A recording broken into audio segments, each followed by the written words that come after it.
नमस्कार, आपदा का सामना के एक और खास अंक में आप सभी का बहुत बहुत स्वागत है। मैं हूं कृतिका। आपदा का सामना के इस खास अंक में आज हम बात करेंगे लैंडस्लाइड की, यानी कि भूस्खलन की। दरअसल भूस्खलन यूं तो एक वैज्ञानिक घटना है जिसमें भारी बारिश, बाढ़ या फिर भूकंप के कारण चट्टानें खिसकती हैं और नीचे की तरफ गिरती हैं। ये घटना अधिकतर पहाड़ी इलाकों में होती है, लेकिन कभी कभी भूस्खलन के पीछे मानवीय कारक भी होता है, जैसे पहाड़ों पर खुदाई, खनन क्रियाएं, वनों की अंधाधुंध कटाई, कच्चे चट्टानों के ऊपर निर्माण कार्य। आपको याद होगा कि जून 2014 में उत्तराखंड के अंदर भारी बारिश और बादल फटने की वजह से, ग्लेशियर की बर्फ पिघलने की वजह से लैंडस्लाइड जैसी प्राकृतिक आपदा आई थी, जिसमें सैकड़ों लोगों की मौत भी हो गई थी। इसके अलावा हाल ही में उत्तराखंड के ही कई जिलों को इस वक्त भूस्खलन और भूदसाव संवेदी क्षेत्र भी घोषित कर दिया गया है। ऐसे में ये जानना बहुत जरूरी है कि भूस्खलन जैसी प्राकृतिक आपदा से आखिर हम कैसे निपटें और किन बातों का हम खास ध्यान रखें। आज इसी पर करेंगे चर्चा, और चर्चा करने के लिए हमारे साथ स्टूडियो में कई मेहमान इस वक्त जुड़े हुए हैं। सीधा उन्हीं के से सबसे पहले आपको रूबरू करवाते हैं। हमारे साथ में स्टूडियो में इस वक्त कुणाल सत्यार्थी जी इस वक्त मौजूद हैं, एनडीए-एमए के संयुक्त सचिव हैं। कुणाल जी, बहुत बहुत स्वागत है आपका।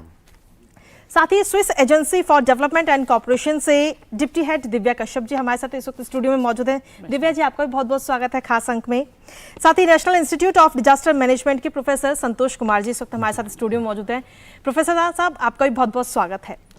और इनके अलावा हमारे साथ में कुछ स्कूल के छात्र भी इस वक्त मौजूद हैं जो कि एमएम पब्लिक स्कूल से आए हैं। उन सभी बच्चों का भी बहुत बहुत स्वागत है आज के हमारे इस खास अंक में, जो अपने सवाल भूस्खलन से जुड़े हुए हमारे मेहमानों से पूछेंगे। तो चलिए हमारे इस खास अंक की आज शुरुआत करते हैं और जानते हैं भूस्खलन के बारे में, और अगर कहीं पर इस तरीके की आपदा आती है तो हमें किन चीज़ों का ध्यान रखना चाहिए उसके बारे में चर्चा करते हैं। तो शुरुआत कुणाल सर मैं आप ही से करना चाहूँगी।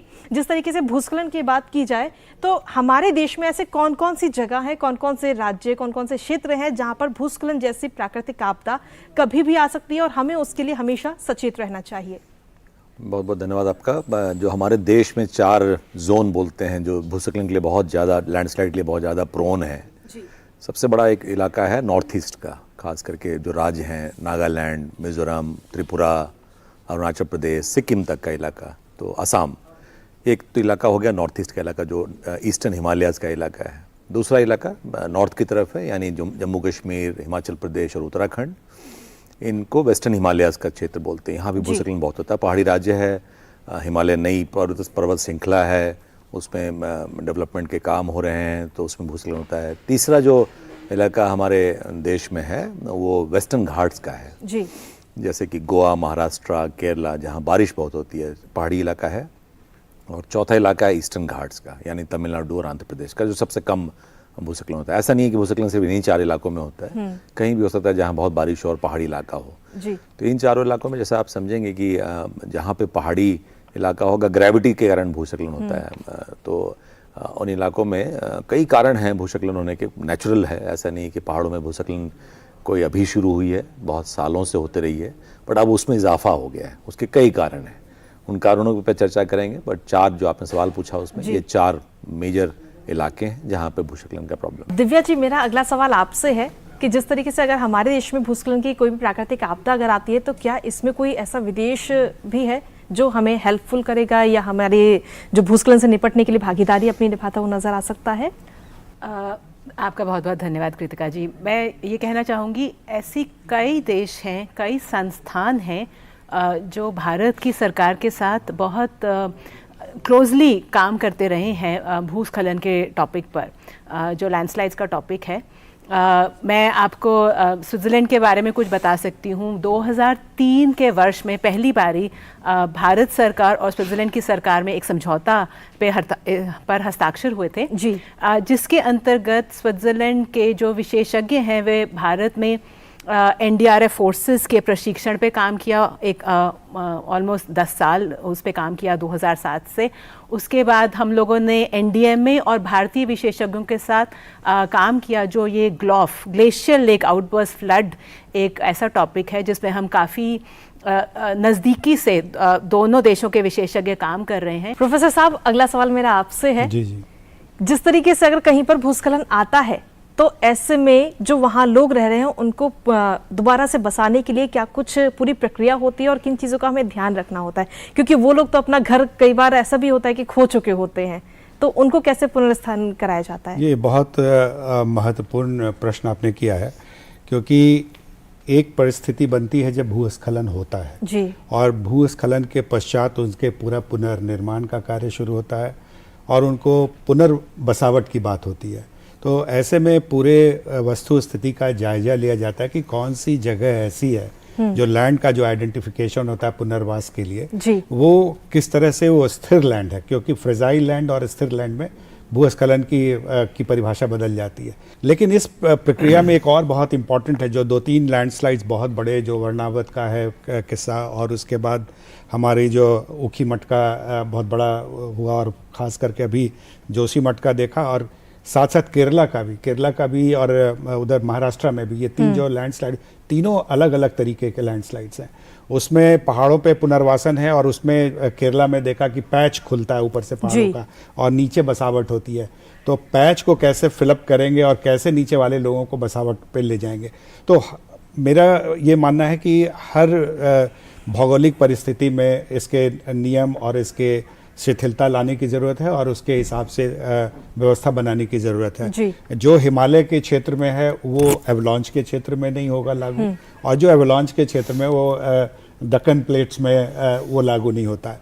तो ये पुनर्वास के लिए सबसे ज़रूरी है कि इन चीज़ों को, मापदंडों को पहले से पहचान करके, और पुनर्वास करना है तो निश्चित रूप से हम कहते हैं रिजिलियंट पुनर्वास होना चाहिए। ये नहीं कि वो फिर से अगर बारिश होती है या फिर से वो जो भूमि कमज़ोर है वहीं पे हम पुनर्वास करती है, ताकि हम बार बार रिस्क को री इन्वेंट करते हैं और फिर रिस्क पे ही सेटल हो जाते हैं। तो इस पुनरावृत्ति की चीज़ों को अवॉइड करते हैं। अभी जो हमारी रिकवरी फ्रेमवर्क है, एनडीएमए भी काफ़ी काम कर रही है उस पर, एनआईडीएम भी काम कर रहे हैं, हम लोग साझा मिलकर इस पर काम करने संस्थानों के साथ कर रहे हैं, जैसे सासे के साथ काम कर रहे हैं और अन्य अंतर्राष्ट्रीय एजेंसी के साथ तो ये बहुत महत्वपूर्ण होता है कि पहले से भी हम चिन्हित करके रख सकते हैं कि पुनर्वास की ये लैंड है। अभी कई ऐसे यहाँ पे जगह हैं पहाड़ों में जो एक संभावित लैंडस्लाइड के क्षेत्र हैं। तो संभावित लैंडस्लाइड के क्षेत्र को भी आंकलन करके और उसके पुनर्वास की व्यवस्था के लिए लैंड का आंकलन पहले से करके रख लेना चाहिए, मेरी जो अपनी समझ है। तो इस तरीके से मुझे लगता है कि पुनर्वास की प्रक्रिया को आरंभ किया जा सकता है। और आपदाओं के पास जो एक डैमेज एंड लॉस असेसमेंट करते हैं कि नुकसान कितना हुआ, क्योंकि व्यक्ति किस तरीके से प्रभावी हो रहा, और अर्थ भी, मतलब अर्थ का मतलब हमारी जो पूरी आर्थिक व्यवस्था है वो किस तरह से प्रभावित हो रही है। तो इन तीनों चीज़ों का ध्यान रखना चाहिए। खास करके जितने भी हमारे पहाड़ के क्षेत्र हैं, ये हमारे वो कहते हैं ना कि लैंड ऑफ गॉड की तरह है। तो लैंड ऑफ गॉड को हमारे लोगों के आना जाना, आगमन, कभी आपने अमरनाथ का सुना और कभी इधर केदारनाथ का सुना, तो ऐसी परिस्थिति में हमेशा ये 24/7 टाइप है। जब भी खुलता है पट और उस तरह की तैयारी हो, तो हमें पूरा इस तरह के एक स्टेबल फॉर्मेशन की ज़रूरत है, पुनर्वास की ज़रूरत है। आपदा के सामने के इस खास अंक में एक छोटे से ब्रेक के लिए यहाँ रुकेंगे। ब्रेक के उस पार हम बच्चों से जानेंगे कि आखिर उनके मन में क्या सवाल है भूस्खलन जैसी आपदा को लेकर। एक छोटे से ब्रेक के लिए यहाँ रुकते हैं, आप बन रहिए हमारे साथ। ये नजारा जो होना था हो चुका, अब तुम इन मलबों पर चढ़ने मत लग जाना। क्यों? अरे नीचे कोई दबाव हो सकता है। भूस्खलन के बाद तो बहुत एहतियात बरतना चाहिए। बिजली के तार खंभों से दूर रहो, नदी कुएं का पानी पीने से बचो। जब तक आपातकालीन कर्मचारी संदेश न दें, तब तक दरार वाली जगह से भी दूर रहना चाहिए। वाह चाचा, जानकारी तुम्हारी तगड़ी रहती है। तो तुम्हें क्या लगता है ये बाल धूप में सफेद हुए हैं? बस किसी तरह इंसान समझ जाएं। पेड़ पौधे काटना बंद कर दें, नालियों को साफ रखें, खड़ी चढ़ाई वाली जगहों पर कूड़ा करकट ना फेंकें, तो बहुत काम हो जाए। बात तो सही है, भूस्खलन जैसे हादसों को टालने की कुंजी इंसानों के हाथ में है। जरूरत है तो जानकार बनने की। समझदार रहें, सुरक्षित रहें। मौसम के मुताबिक खान पान बदलना हमारी परंपरा है। हल्का और पौष्टिक भोजन गर्मी के दिनों में सेहत अच्छी रखता है। अधिक पानी की मात्रा वाले मौसमी फल और सब्जियां शरीर को ठंडा रखते हैं। प्याज का सलाद और नमक जीरे वाला कच्चा आम जैसे पारंपरिक उपचार तापघात को रोकते हैं। ताकत देने वाले प्राकृतिक तरल जैसे ORS, नारियल पानी, नींबू पानी, छाछ, आम पन्ना, मूंग का पानी पिएं। शराब, चाय, कॉफी और सॉफ्ट ड्रिंक टालें। अत्यधिक नमक मसाले, तला हुआ और उच्च प्रोटीन वाला भोजन टालें। बासी खाना न खाएं। मांसाहारी लोग तले या लाल मांस की जगह भुना हुआ मांस खाएं। अच्छा खाएं, स्वस्थ रहें, सुरक्षित रहें। राष्ट्रीय आपदा प्रबंधन प्राधिकरण, भारत सरकार द्वारा जनहित में जारी। और ब्रेक के बाद एक बार फिर से स्वागत है आप सभी का। आप सीधा रुख करते हैं बच्चों का। जो बच्चे इस वक्त हमारे साथ स्टूडियो में मौजूद हैं, एमएम पब्लिक स्कूल से ये सभी बच्चे आए हैं। बच्चों, स्वागत है आप सभी का हमारे इस खास अंक में। बच्चों, आप में से कोई सवाल करना चाहता है भूस्खलन से जुड़ा हुआ? क्योंकि बच्चों के मन में बहुत सारे सवाल होते हैं। ऐसी आपदा अगर आ जाती है तो कैसे उससे निपटा जाए, तो आप में से कौन सवाल करना चाहेगा? मेरा नाम यशवंत सिंह है। मेरा प्रश्न ये है कि अगर हम लैंडस्लाइड जैसी परिस्थिति में फंस जाए तो हमें क्या करना चाहिए? जैसे आपने देखा 2-3 विभीषिका ऐसी हुई है जहाँ पे लोग फंसे हैं, क्योंकि जैसे अभी कुणाल जी ने बताया कि लैंडस्लाइड फ्रेजिलिटी के साथ जुड़ा हुआ है। जैसे एक ज़मीन है और उसके साथ अगर वो फ्रेजाइल हो गया या हल्का अपन आ गया उसमें, तो ज़मीन खिसकती है। लैंड और स्लाइड है, दोनों साथ साथ होता है। और उसमें कोई व्यक्ति फंस गया तो देखिए, इसमें सबसे बड़ी बात होती है कि जो लैंड है वो सेटल होता है। जैसे जैसे बारिश होती रहेगी, अगर कैसा वहाँ पे परिस्थिति है, उस परिस्थितियों के हिसाब से देखना पड़ेगा कि हम किस तरह से सिग्नल आउट कर सकते हैं। अगर कभी कभी लैंडस्लाइड में आप ऐसे जगह पे होते हैं कि जहाँ पे कोई आसपास कोई कनेक्ट नहीं होता है, तो आप कैसे, पहली बात होती है कि हम दूसरों को इशारा करके बता सके कि मैं फंसा हूँ, या कोई इंडिकेशन दे सके। दिन में है तो आपके इंडिकेशन को लोग देख सकते हैं, बहुत अच्छे से आप बता सकते हैं। आवाज़ दे के कह सकते हैं कि आवाज़, अगर आपका शरीर का ऊपर का हिस्सा अगर नहीं फंसा है तो, और शरीर का नीचे का हिस्सा फंसा है तो आप आवाज़ दे के बुला सकते हैं। जब बारिश की शुरुआत होती है तो आजकल हर घरों में फ़ोन की व्यवस्था है, और उस तरह से उनको चार्ज करके पहले से रख ले। बारिश शुरू होती है उसी समय कर ले, क्योंकि ये बड़े आपदाओं की एक आशंका होती है। और नहीं तो एक सेफर लैंड पे जाए, फंसे ही क्यों, हम एक सुरक्षित स्थान पे चले जाएं, प्रशासन उसमें मदद करती है। तो इस तरह से आप अपने को बचाव में ला सकते हैं। और अगर प्रशासन के लोग हैं, घर के लोग हैं, बड़े बुजुर्ग हैं, तो उनसे भी आप संपर्क कर सकते हैं, बता सकते हैं। पहली चीज़ है कि कम्युनिकेट करना, बताना कि हम यहाँ पे फंसे हैं। तो उसके जो कभी कभी होता है कि सिचुएशन में आप खुद इजाद कर पाते हैं कि हम ऐसी परिस्थिति जो, लेकिन लेट डाउन प्रिंसिपल है, उसके हिसाब से मैंने आपको बताया कि इस तरह से आप बचाव करें। लेकिन काल और परिस्थिति बहुत ही महत्वपूर्ण होता है इस तरह की परिस्थितियों के लिए।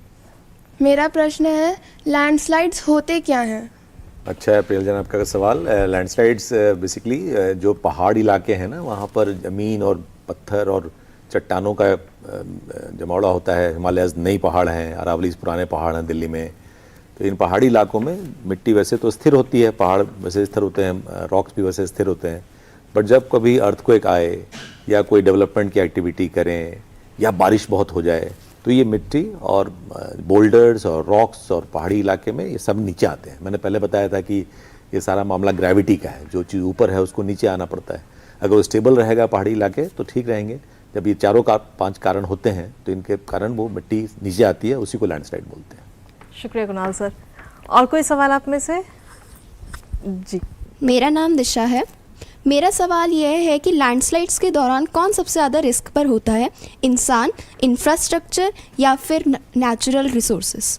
आपने जो सवाल किए कि सबसे ज़्यादा नुकसान का, जो लैंडस्लाइड का प्रभाव किस पे पड़ता है, हम लोगों ने एक चिन्हित किया है, सभी लोगों ने जो इस क्षेत्र में कार्य करते हैं, कि फ्रेजिलिटी किसकी है घर में सबसे ज़्यादा।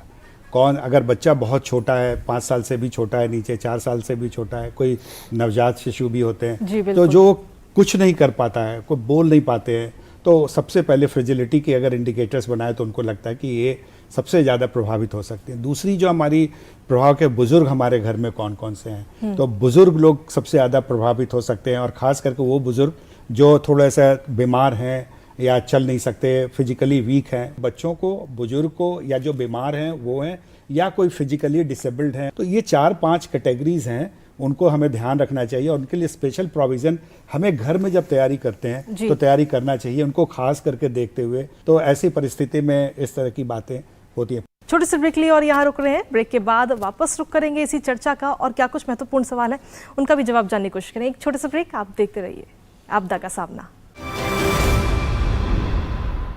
It is our tradition to change food habits according to the weather. Light and healthy food ensures good health and nutrition during the hottest months. High water content, seasonal fruits and vegetables keep you cool and hydrated. Traditional remedies like onion salad and raw mango with salt and cumin can prevent heat stroke. Drink fluids with electrolytes like ORS, coconut water, lemon juice, buttermilk, aam panna, moong water, etc. Avoid alcohol, tea, coffee and soft drinks. Avoid excessive salt, spices, oily and high-protein food. Do not eat stale food. Non-vegetarians can eat lightly grilled meat instead of fried or red meat. Eat well, stay healthy, stay safe. Issued in public interest by NDMA, Government of India. वो चट्टान खिसक रही है।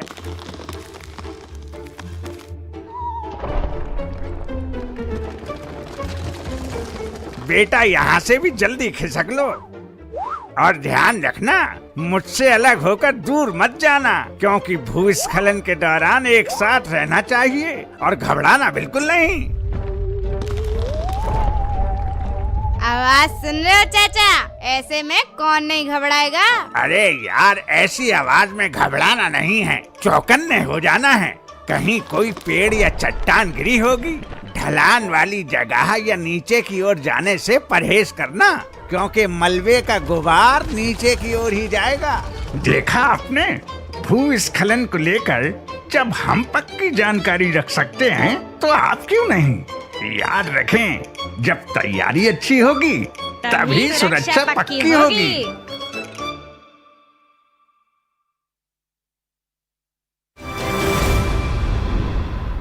और break के बाद एक बार फिर से स्वागत है आप सभी का हमारे खास अंक में, और सीधा रुक करते हैं मेहमानों का। कुणाल सर, जिस तरीके से देखा जाए तो ये चुनौतियां अब बहुत ज़्यादा बढ़ती हुई नजर आ रही हैं। बारिश का भी मौसम इस वक्त चल रहा है, तो इनसे निपटने के लिए हमें किन चीज़ों का ध्यान रखना चाहिए, उसके लिए क्या कदम उठाए जाने चाहिए? एक पर्सनल, एक आम जनता की तरफ से मेरा ये सवाल है। अच्छा सवाल आपका।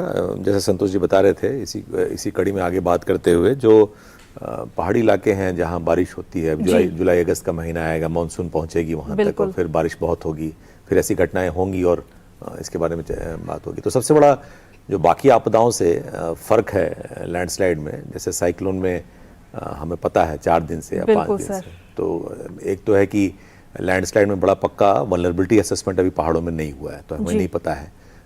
इसरो ने और NRSC हैदराबाद ने वल्नरेबिलिटी असेसमेंट किया हुआ है पहाड़ों का, बट बहुत माइक्रो लेवल पे पता नहीं है कि कहाँ पे लैंडस्लाइड होता है। दूसरा, अगर आपको पता भी हो कि इस पूरे इलाके में लैंडस्लाइड होने का खतरा है, तो अर्ली वार्निंग बहुत रूडिमेंट्री है। अभी साइक्लोन्स में अर्ली वार्निंग बहुत अच्छी हो गई है, तो बताना मुश्किल है कि आपका कब लैंडस्लाइड होगा और कहाँ पे लैंडस्लाइड होगा। तो ये जो अनिश्चित टाइप की दुनिया है लैंडस्लाइड की, इसमें आप अगर उस गांव में रहते हैं, और पहाड़ों में तीसरा कारण है कि जो गांव है और जो आबादी है ये बड़ा बिखरा हुआ है। जी बिल्कुल। अंदर वैलीज होते हैं, उसमें गांव हैं, पंचायतें हैं, और वहाँ पे लैंडस्लाइड हो जाता है, शाम तक मालूम चलता है, दिन तक मालूम चलता है, बचाव कार्य शुरू होता है। तो सबसे ज़रूरी जो आपके सवाल से उठता है कि सबसे ज़रूरी है कि लोकल लोग सक्षम हो इसके बारे में। जी। और हमारा एक बड़ा प्रोग्राम है, बच्चे यहाँ पर मौजूद हैं स्टूडियो में, एक प्रोग्राम है आपदा मित्रा स्कीम, जिसमें सारे बच्चों को और नागरिकों को ट्रेन किया जा रहा है to become disaster managers. Because आप वहाँ पे गोल्डन आवर बोलते हैं उसको डिजास्टर में, शुरू का 6 घंटे 24 घंटे बड़ा इंपॉर्टेंट होता है। जब तक NDRF आए या SDRF आए या डिस्ट्रिक्ट के अधिकारी आए, तब तक लोग अपनी जान खुद बचा सकें। जी। तो वो बड़ी ज़रूरी है कि चाहे पंचायत हो, चाहे बच्चे हों, चाहे स्कूल के बच्चे हों, चाहे कॉलेज के बच्चे हों, चाहे युवक मंडल हो, चाहे महिला मंडल हो, वो सक्षम हो गाँव की स्थिति में। बिकॉज लैंडस्लाइड खुलेगा, जब हटाया जाएगा मलबा, तब आपके पास राहत सामग्री पहुंचेगी। तब तक सक्षम होने की ज़रूरत बहुत ज़्यादा है पहाड़ों में। जी। दिव्या मैम, मेरा अगला सवाल आपसे है कि अब हमारी टीम इतनी तैयार है कि अगर इस प्रकार कोई भी आपदा आती है तो हम कैसे कदम उठाए जाना चाहिए टेक्नोलॉजी के हिसाब से भी? धन्यवाद कृतिका जी, ये बहुत इम्पॉर्टेंट क्वेश्चन है, क्योंकि मैं भारत सरकार के साथ, और जैसे कि NDMA है या NIDM है, ऐसी इंस्टीट्यूशन के साथ डायरेक्टली काम नहीं करती हूँ, तो शायद मेरे लिए ये कहना इस विषय में ज़्यादा डीप बात करना सही नहीं होगा। लेकिन मैं आपको बता सकती हूँ कि जो बाकी देश, बाहर के जो विकसित देश हैं, वो भी पहले तो जैसा कि सत्यार्थी जी ने भी कहा, ऐसी आपदाएं बहुत सामान्य हैं। भूस्खलन एक बहुत ही सामान्य प्रक्रिया है जो हर पूरी दुनिया भर के पर्वतीय क्षेत्रों में बहुत कॉमन है, बहुत ही सामान्य रूप से होती है। अब उससे उसको हैंडल करने के लिए, उसको मैनेज करने के लिए कई देशों ने बहुत सारा कार्य किया है। जैसे स्विट्ज़रलैंड में भी 4 मेन स्टेप्स पे काम होता है, 4 एलिमेंट्स हैं। सबसे पहले है जो कि अभी सत्यार्थी जी ने कहा, मैपिंग करना, रिस्क मैपिंग, और ये बहुत डिटेल में किया जाता है वहाँ पे। और जब आप वो रिस्क मैपिंग में ऐसे जोन्स आइडेंटिफाई, मतलब उनको पहचाना जाता है, चिन्हित किया जाता है जहाँ पर आप कोई भी निर्माण कार्य नहीं कर सकते हैं, और अगर पुराना कोई निर्मित वहाँ पे बिल्डिंग्स हैं या इंफ्रास्ट्रक्चर है, आप उसको स्ट्रेंथन कर सकते हैं, उसको बढ़ा नहीं सकते। तो ऐसे रूल्स हैं। ऐसे ही अगर मीडियम रिस्क का जोन है, उसमें आप कंस्ट्रक्शन कर सकते हैं, निर्माण कार्य कर सकते हैं, पर बहुत ज़रूरी है कि विशेषज्ञों की सलाह लेकर उस जो भी आप कंस्ट्रक्शन करेंगे उसमें उसको रिजिलिएंट बनाया जाए, ताकि कल अगर मान लीजिए कोई ऐसा कोई इवेंट होता है तो आपकी उस, पहले तो है लोगों को खतरा नहीं होना चाहिए और संपत्ति को खतरा नहीं होना चाहिए। और उसके बाद तीसरा जोन ऐसा है जहाँ पे कोई भी ऐसा इवेंट होने का या कोई खतरा नहीं है, तो आप वहाँ पर रूल्स फ्री हैं, आप कुछ भी कर सकते हैं। सो सबसे ज़्यादा ज़रूरी है रिस्क मैपिंग। उसके बाद उस रिस्क मैपिंग में अगर ऐसे कौन से इंटरवेंशंस हैं, कोड बनाना, और उस पर यहाँ पे भारत में भी काफ़ी काम हुआ है कि आपको कैसे इंटरवेंशंस करने हैं, कौन से आपको एफर्ट्स करने हैं ताकि जो भी आप निर्माण कार्य करें वो रिजिलिएंट हो। थर्ड है, इन दोनों एस्पेक्ट्स को अपनी जो लैंड यूज प्लानिंग है, जो आप क्षेत्रीय योजनाएं बनाते हैं, उसमें कैसे इंटीग्रेट करें। और fourth very important is response. अगर आपातकालीन स्थिति आती है उसमें आप कैसे इमीडिएट रिस्पांस करेंगे। और इसमें बहुत सारा कार्य, जो कि अभी सत्यार्थी जी ने भी कहा कि लोकल कम्युनिटीज़ का, वहाँ के रहने वाले जो नागरिक हैं, उनका बहुत बड़ा एक रोल होता है पहले कुछ घंटों में एकदम काम करने का। तो ऐसी, और भारत में भी आपदा नियोजन पर ऐसे इन सभी एलिमेंट्स में बहुत काम हो रहा है जहाँ तक मैं जानती हूँ, पर शायद संतोष जी और सत्यार्थी जी इस पर आपको और ज़्यादा बता सकते हैं। बिल्कुल, मेरा अगला सवाल संतोष जी आप ही से है कि जिस तरीके से देखा जाए भूस्खलन और जलवायु परिवर्तन, क्या इसके बीच में कुछ संबंध भी है, और अगर है तो उससे कैसे निपटा जाए, उसका समाधान क्या है? देखिए, दोनों चीज़ें हैं, क्योंकि भूस्खलन का जो पूरी जो प्रक्रिया हो रही है उसमें जलवायु परिवर्तन का बहुत बड़ा मतलब एक संबंध है, अविनाश्रय संबंध हो गए हैं दोनों में। इसलिए कह सकता हूँ क्योंकि जलवायु परिवर्तन भी एक रियलिटी है आज के दिन में। अधिक टेम्परेचर का होना और बहुत कम टेम्परेचर का होना, दोनों पहाड़ों की गतिविधियों को निर्धारित करता है। और अतिवृष्टि में भी जहाँ खूब बारिश होती है उसमें आप पहाड़ कितना एब्जॉर्ब कर पाता है उतनी पानी को, और उसके साथ साथ हमारी स्टेबिलिटी कितनी बन पाती है, क्योंकि जो कुणाल जी ने कहा कि हमारी एक निर्माण की प्रक्रिया लगातार चल रही है, विकास सबको चाहिए, और निर्माण को किस तरह से हम एक संगठित रूप से करें रिस्क एनालिसिस के साथ। तो मुझे लगता है कि 2-3 चीज़ों का ख्याल रखना चाहिए ऐसे में। पहली चीज़, जो क्लाइमेट चेंज के बारे में अगर हम बात करते हैं और इसके जो एमिशन और इसकी बात है, ये एक व्यापक ग्लोबल समस्या है, लेकिन लोकल एक्टिविटी में हम इसको कन्वर्ट कर सकते हैं। हमारे पहाड़ में ये बहुत ज़रूरी कि प्राकृतिक जो गतिविधियाँ हो रही है, प्राकृतिक गतिविधि है जो अनिश्चितताओं से भरा हुआ है, इसको हम प्राकृतिक तरीके से किस तरह से ठीक कर सकते हैं। तो प्राकृतिक तरीके से नेचुरल रिसोर्सेज को अप्लाई करके नेचुरल मेथड से करें, क्योंकि पहाड़ों में बाहर की बहुत सारी चीज़ों को छेड़छाड़ करेंगे तो शायद हम इसका रिजल्ट नहीं ले पाएंगे। जैसा पूर्व में भी लोगों ने पहाड़ में या तो पेड़ लगा के या पेड़ ना काट करके या फिर और ज़मीन को मजबूत करके उन्होंने जो कार्य किया है वो सराहनीय है, पहली बात। दूसरी बात यह है कि जो इन्होंने कहा कि जो हमारी साझा जो इसके साथ साथ हमारी नीतियाँ क्या हैं, पॉलिसी क्या है, उस पॉलिसी लेवल पे भी हमें कुछ जो पुराने जो लर्निंग्स हुई हैं, जो आप बार बार जिक्र कर रही हैं, केदारनाथ फ्लड का और भी जो व्यापक आपदाएं, उससे हमने क्या सीखा। और पॉलिसी फ्रेम में चाहे बिल्डिंग बाई लॉज की बात है, फॉरेस्ट लॉ की बात है, लैंड के यूज़ की बात है, लैंड यूज़ की बात है, इसको हमें सबल करना होगा। तीसरी बात है इसके इन्फोर्समेंट की, इसको किस तरीके से हम एनफोर्स करें। और चौथी बात है कि कम्युनिटी के कंट्रोल में भी बात होनी चाहिए, क्योंकि जो जहाँ पे रहता है और उसका ज़मीन से बहुत ज़्यादा जुड़ाव होता है। कोई भी बाहर से व्यक्ति जाएगा तो उसका जुड़ाव उतना नहीं हो पाता। जो हमारे जो वैज्ञानिक सोच है, वैज्ञानिक ज्ञान है, वो किस तरह से हम ज़मीन पे ट्रांसफ़र करें इन लोगों के साथ जो वहाँ रह रही हैं, तो शायद हम उसको समझ पाएँ। केवल विज्ञान की भाषा में विज्ञान को लेकर ज़मीन पे जाएंगे तो नहीं हो पाएगा। विज्ञान की भाषा जो आम जनता समझती हो उससे हम जोड़ेंगे और उनके कार्यों में हम अगर ला सकते हैं तो शायद हम इस समस्या का समाधान कर पाएंगे। जैसा श्रीलंका में और कई हमारे दक्षिण एशिया के देशों में भी इसको देखा गया, लोगों ने किया, और अर्ली वार्निंग सिस्टम डेफिनेटली उन्होंने डेवलप किया है। और श्रीलंका जो बहुत छोटा देश है, काफ़ी काम किया है लैंडस्लाइड पे, तो हमें भी साझा एक इंटरनेशनल कॉपरेशन भी इसमें लाने की ज़रूरत है, जो ये भी बार बार एसडीसी की तरफ से कह रहे हैं। बिल्कुल, शुक्रिया आप सभी का हमारे इस खास अंक में अपना कीमती समय देने के लिए। तो कुल मिलाकर यही नज़र आता है कि भूस्खलन जैसी आपदा के लिए अगर हम तैयार रहेंगे तो तैयार रहने में ही हमारी समझदारी है। बच्चे भी हमारे साथ जुड़े हुए हैं, ऐसी आपदा से निपटने के लिए हम सब पहले से ही तैयार भी रहेंगे। तो क्या कहेंगे इसके लिए? Be smart, be prepared. जीवन में इस तरीके की आपदा में अगर फंस जाते हैं तो उन्हें क्या करना चाहिए, क्या कदम उठाने चाहिए, ये तमाम जानकारी हमने आपको आज के इस खास अंक में दिखाई।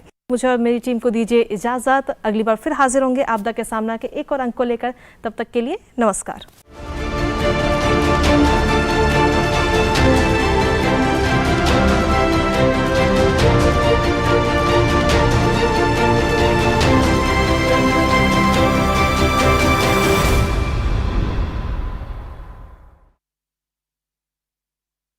मेरा नाम पहले मार्गरेट